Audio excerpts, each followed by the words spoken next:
Good day mga boss, kamusta na kayo? Nakita ko yung post ko nung isang beses na ang sabi ko, kung hindi mo sisimulan ay hindi mo malalaman ang mangyayari. Tama yan mga boss. Kung hindi mo sisimulan ng isang bagay, hindi mo malalaman kung ano mangyayari.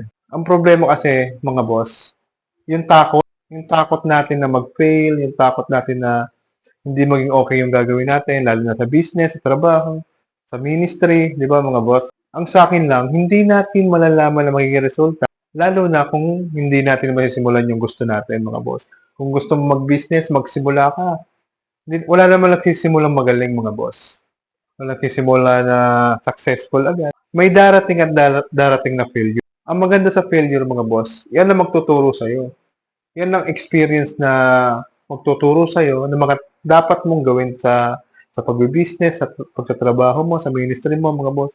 Huwag kang matakot na magkamali. Kung nakapagsimula ka na, boss, maganda yan.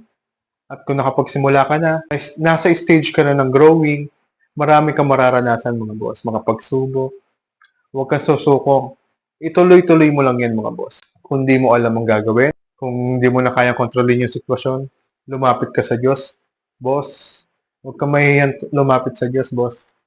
Kasi, alam mo bang may plano ang Diyos? Bukod sa plano mo, may plano sa iyo ang Diyos.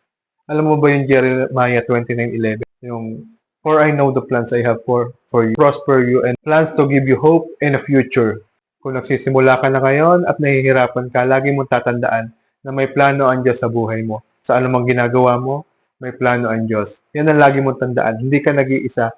Kung mangyari man yung plano mo, ibig sabihin, kaloob ng Diyos yan. Blessing yan mga boss. At kung hindi man mangyari yung plano mo mga boss, lagi mong tatandaan, protection ng Diyos yan. Ibig sabihin, may mas magandang plano ang Diyos kesa sa plano mo mga boss. Kaya mga boss, tuloy-tuloy lang. Huwag kang susuko. Tuloy ang laban. Kasama mo palagi ang Diyos. Salamat mga boss. See ya!